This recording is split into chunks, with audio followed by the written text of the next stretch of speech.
پھر ارسیس کہتا ہے سمکو بھاگ گیا ہے، وہ ہمیں سب کچھ بتانے والا تھا۔ ارطغرل کہتا ہے پریشان مت ہو ارسیس، اب ہمارے پاس کوئی اور ہے وہ سب کچھ بتانے کے لیے۔ چائودار قبیلے میں اسلحان نے بہادر کو مرکزی خیمے میں بلایا ہوا تھا اور اسے کہتی ہے میں صرف قبیلے کی امن و سکون کے لیے خاموش ہوں، لیکن اگر آئندہ اس طرح کا واقعہ ہوا تو میں آپ کو اپنے قبیلے سے بے دخل کر دوں گی۔ بہادر کہتا ہے اگر تم نے مجھے ڈرانے کے لیے یہاں بلایا ہے تو یہ جان لو کہ میں اسے ہلکا نہیں لوں گا، میں یہاں ریاست کے حکم پر آیا ہوں، کوئی بھی مجھے اس قبیلے سے نہیں نکال سکتا۔ اسلحان کہتی ہے امیر سعد الدین آپ کی کوئی مدد نہیں کر پائے گا، یہ قبیلہ میرا ہے اور یہاں میری حکمرانی چلے گی۔ بہادر کہتا ہے یہ میرا بھی قبیلہ ہے اور بہت جلد میں اس قبیلے کا سردار بن جاؤں گا۔ ماضی میں تم نے ارطغرل کے ساتھ مل کر قبیلے کے لیے مشکلات پیدا کی اور اب ترگت الف کے ساتھ مل کر ایسا کر رہی ہو، لیکن اس کا کوئی فائدہ نہیں ہوگا۔ اسلحان کہتی ہے ارطغرل صاحب ریاست اور حق کے راستے پر چل رہے تھے، لیکن آپ کس کے راستے پر چل رہے ہو یہ واضح نہیں ہے، میں یہ قبیلہ آپ کے ہاتھ میں نہیں جانے دوں گی۔ بہادر کہتا ہے ہم دیکھیں گے اسلحان خاتون، ہم دیکھیں گے، اگر دندار کئی قبیلے کی سرداری کا انتخاب جیت گیا تو تمہاری کوئی حیثیت نہیں رہے گی، پھر اگر ارطغرل بھی قبر سے اٹھ کر آ گیا تو تمہیں اس قبیلے کا سردار نہیں رکھ سکے گا۔ یہ کہہ کر بہادر وہاں سے چلا جاتا ہے۔ دوسری طرف جنگل میں ارطغرل کچھ کھانا وغیرہ کھا رہا تھا، اتنے میں لوکس ہوش میں آ جاتا ہے۔ ارطغرل کہتا ہے تو تم جاگ گئے ہو، آ جاؤ کچھ کھا پی لو، تم نے ہمیں بہت کچھ بتانا ہے۔ لوکس کہتا ہے میرے پاس تمہیں بتانے کے لیے کچھ نہیں ہے۔ ارطغرل کہتا ہے ہمیں کوئی جلدی نہیں ہے، ہم تب تک یہی ہے جب تک تم ہمیں بتانے کا فیصلہ نہیں کر لیتے۔ لوکس کہتا ہے میں تمہیں نہیں جانتا، ہم صرف سونا حاصل کرنا چاہتے تھے، لیکن تم غریب نکلے، مجھے مار دو اور یہ سب کچھ ختم کر لو۔ ارسیس کہتا ہے یہ اتنا آسان نہیں ہوگا، موت تمہارے لیے ایک نجات ہوگی۔ پھر ارطغرل کھڑا ہو کر اس کے پاس آ جاتا ہے اور کہتا ہے اب مجھے بتاؤ میرے پیچھے تمہیں کس نے بھیجا تھا؟ لوکس کہتا ہے میں اور میرے آدمی سونے کی تلاش میں تھے، کیا تمہیں سمجھ نہیں آئی؟ ارطغرل اسے مکے مارنے لگتا ہے۔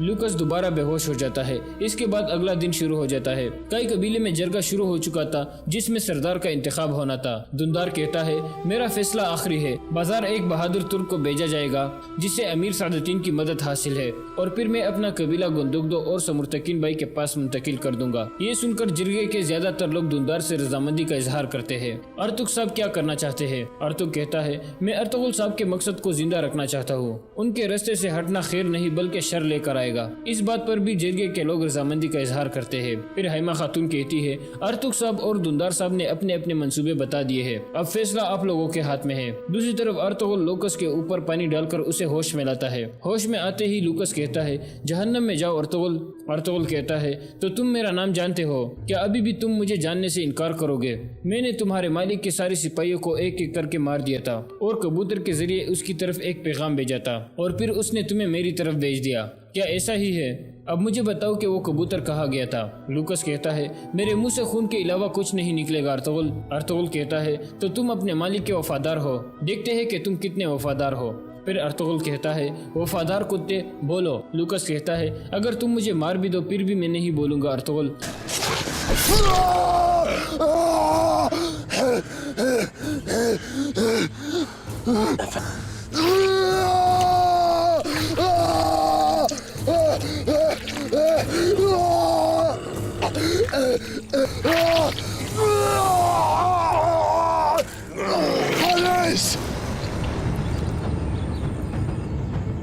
اس طرح لوکس آرس کا نام لے لیتا ہے اور پھر کہتا ہے وہ تم سب ترکوں کی موت بنے گا، وہ تم سب کو اپنی جال میں پھنسائے گا جیسے اس نے تمہیں جال میں پھنسایا تھا، تم سب اس زمینوں سے مٹ جاؤ گے۔ ارطغرل کہتا ہے میں کارا جیسر قلعے کو تمہارے مالک کے اوپر گرا دوں گا، میں ان زمینوں کو ان لوگوں کی قبر بنا دوں گا جو ترکوں کو ان زمینوں سے نکالنے کی سوچیں گے بھی۔ پھر ارطغرل اس کا گلا کاٹ کر اسے مار دیتا ہے۔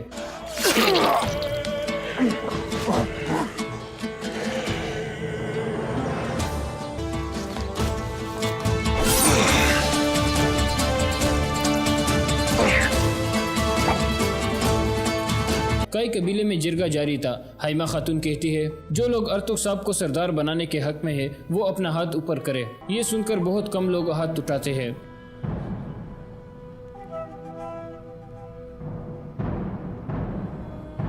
پھر حیمہ خاتون کہتی ہے اب جو لوگ دندار صاحب کو سردار بنانے کے حق میں ہیں وہ لوگ ہاتھ کھڑے کرے۔ یہ سن کر جرگے کے کافی لوگ ہاتھ کھڑے کر دیتے ہیں۔ اس طرح فیصلہ ہو جاتا ہے۔ حیمہ خاتون کہتی ہے کئی قبیلے کے سردار دندار صاحب ہوں گے۔ پھر وہ سب کھڑے ہو جاتے ہیں اور دندار کو مبارکباد دینے لگتے ہیں، جبکہ حکیم ارتو غصے میں وہاں سے چلا جاتا ہے۔ اس کے بعد وہ سب سردار کے لیے ضروری روایات پوری کرتے ہیں۔ آخر میں دندار کہتا ہے میں جلد سے جلد بازار بیچ کر واپس اپنے بھائیوں کے پاس جانا چاہتا ہوں۔ یہ سن کر سب لوگ خوشی کا اظہار کرتے ہیں۔ دوسری طرف ارطغرل کہتا ہے ارسیز ابھی ہمیں روانہ ہو جانا چاہیے، ہمارے پاس ضائع کرنے کے لیے وقت بالکل نہیں ہے۔ آرس پہلے ہی میری غیر موجودگی کا فائدہ اٹھا رہا ہوگا۔ ارسیز کہتا ہے ہر چیز آپ کے لیے واضح ہو گئی ہے ارطغرل صاحب، اب آپ کا اگلا قدم کیا ہوگا؟ ارطغرل کہتا ہے اب فتح کا صحیح وقت ہے ہمارے لیے، میں آرس کا سر کاٹ کر اس کے شہنشاہ کو بیچوں گا، اگر ضروری ہوا تو میں کراجیسر قلعے کو جلا کر خاک کر دوں گا۔ ارسیز کہتا ہے تو پھر میں قلعے میں گھس کر آپ کے لیے معلومات اکٹھے کروں گا، آپ یہ جان لے کہ میں اپنی آخری سانس تک آپ کے ساتھ ہوں ارطغرل صاحب۔ ارطغرل اس کا شکریہ ادا کرتا ہے۔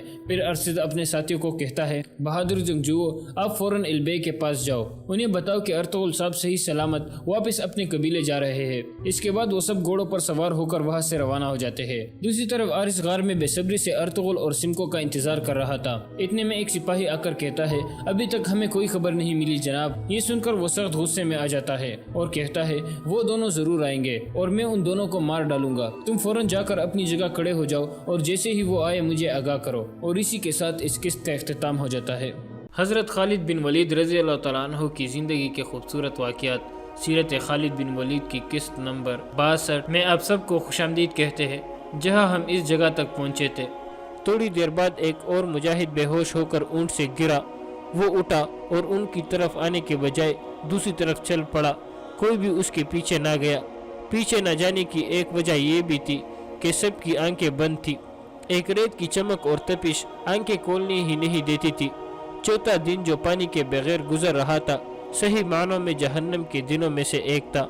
ایسے لگتا تھا جیسے سورج اور نیچے آ گیا ہو۔ پہلے تو سب خود آنکھیں بند رکھتے تھے کیونکہ چمک اور تپش آنکھوں کو جلاتی تھی، اب آنکھیں کھلتی ہی نہیں تھی۔ اونٹ تک ہارنے لگے تھے۔ کوئی اونٹ بڑی خوفناک آواز نکالتا، بیٹھنے کے لیے اگلی ٹانگوں کو دوہری کرتا اور ایک پہلو پر لڑک جاتا تھا۔ سوار بھی گرتا مگر اس میں اٹھنے کی ہمت نہیں ہوتی تھی۔ لشکر میں ہر کسی کی آنکھیں بند تھی اور دماغ بیکار ہو گئے تھے۔ انہیں محسوس ہی نہیں ہوتا تھا کہ ان کا کوئی ساتھی اونٹ سے گر پڑا ہے یا یہ کہ اس کا اونٹ بھی گر پڑا ہے اور اسے اٹھا کر اپنے ساتھ اونٹ پر بٹھا لے۔ سراب کا شکار ہونے والوں کی تعداد بڑھتی جا رہی تھی۔ خود خالد رضی اللہ تعالیٰ عنہ کی حالت ایسی ہو گئی تھی کہ انہیں کچھ پتہ نہیں چل رہا تھا کہ لشکر میں کیا ہو رہا ہے۔ وہ تو عزم اور ایمان کی قوت تھی جو انہیں زندہ رکھے ہوئی تھی، اور یہ اونٹ تھے جو چلے جا رہے تھے۔ اگر اونٹ رک جاتے تو لشکر کا کوئی ایک بھی فرد ایک قدم نہ چل سکتا۔ گھوڑوں کے منہ کھل گئے تھے اور زبانیں لٹک آئی تھی۔ مجاہدین کی زبانیں سوج گئی تھی، حلق میں کانٹے چبھ رہے تھے، اس وجہ سے ان کے منہ بھی کھل گئے تھے۔ وہ تو اب لاشوں کی مانند ہو گئے تھے، اونٹوں کے پیٹوں پر اپنے آپ کو سنبھال نہیں سکتے تھے، اس لیے ان میں سے کوئی نہ کوئی گر پڑتا تھا۔ اب وہ عالم نرزخ کے قریب پہنچ رہے تھے، جسموں کی نمی خشک ہو چکی تھی۔ رات کو لشکر رکا، تمام رات مجاہدین نے جاگتے گزاری، جسموں کے اندر سوئیاں چپتی تھی، زبانوں کی حالت ایسی تھی جیسے منہ میں کسی نے لکڑی کا ٹکڑا رکھ دیا ہو۔ سفر کے آخری دن کا سورج طلوع ہو کر مجاہدین کو موت کا پیغام دینے لگا۔ کئی مجاہدین اونٹوں پر بے ہوش ہو گئے۔ وہ خوش قسمت تھے جو لڑک کر گرے نہیں۔ یہ لشکر اب ایک لشکر کی طرح نہیں جا رہا تھا، اونٹ بکھر گئے تھے، بعض بہت پیچھے رہ گئے تھے، کئی دائیں اور بائیں پھیل گئے تھے، رفتار خطرناک حد تک سست ہو گئی تھی۔ یہ پانی کے بغیر دوسرا دن تھا اور یہ ایک معجزہ تھا کہ وہ اب بھی زندہ تھے۔ کون سی طاقت تھی جو انہیں زندہ رکھے ہوئی تھی؟ وہ اللہ کا وہ پیغام تھا جو رسول اکرم صلی اللہ علیہ وسلم لائے تھے، اور یہ مجاہدین انسانیت کی نجات کے لیے اللہ کا یہ پیغام زمین کے گوشے گوشے تک پہنچانے کے لیے صحرا کی آگ میں سے گزر رہے تھے۔ اللہ نے انہیں بڑی ہی اذیتناک آزمائش میں ڈال دیا تھا اور اس کی ذات انہیں زندہ رکھے ہوئی تھی۔ غروب آفتاب سے پہلے خالد رضی اللہ تعالیٰ عنہ اپنے اونٹ کو رافع بن عمیرہ کے ان کے قریب لے گئے۔ ابن عمیرہ خالد رضی اللہ تعالیٰ عنہ نے بڑی مشکل سے یہ الفاظ زبان سے نکالے، کیا اب ہمیں اس چشمے پر نہیں ہونا چاہیے تھا جس کا تو نے ذکر کیا تھا، سویا ایک ہی منزل دور رہ گیا ہوگا۔ اللہ تجھے سلامت رکھے۔ ولید کے بیٹے رافع بن عمیرہ نے کہا، میں آشوب چشم کا مریض تھا، اس صحرا نے میری آنکھوں کا نور ختم کر دیا ہے، میں اب کیسے دیکھوں گا؟ کیا تو اندھا ہو گیا ہے؟ خالد رضی اللہ تعالیٰ عنہ نے گھبرائی ہوئی آواز میں پوچھا، جو تو دیکھ سکتا تھا وہ ہم میں سے کوئی بھی نہیں دیکھ سکتا، کیا ہم بھٹک گئے ہیں؟ مورخ واقدی اور طبری نے لکھا ہے کہ رافع بن عمیرہ کی بینائی ختم ہو گئی تھی، اس نے ذہن میں کچھ حساب رکھا ہوا تھا۔ ان دونوں مورخوں نے اس کے صحیح الفاظ اپنی تحریروں میں نقل کیے ہیں۔ ابن ولید رافع نے کہا، لشکر یہی روک لے، اپنے کچھ آدمیوں کو آگے بھیج، انہیں کہہ کہ وہ عورتوں کی پستانوں کی شکل کے 2 ٹیلوں کو تلاش کرے۔ خالد رضی اللہ تعالیٰ عنہ نے کچھ آدمیوں کو آگے بھیج دیا، یہ آدمی جلدی ہی واپس آ گئے اور انہوں نے بتایا کہ وہ 2 ٹیلے دیکھ آئے ہیں۔ رافع نے خالد رضی اللہ تعالیٰ عنہ سے کہا کہ اللہ کے کرم سے وہ صحیح راستے پر جا رہے ہیں، لشکر کو آگے لے چلو۔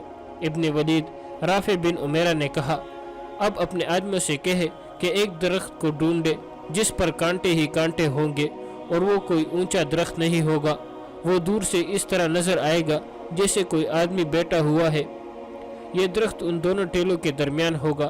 آدمی گھوم پھر کر واپس آ گئے اور انہوں نے یہ جانکاری بھی سنائی کہ انہوں نے ٹیلوں کے درمیان ارد گرد بلکہ دور دور تک کوئی ایسا درخت نہیں دیکھا۔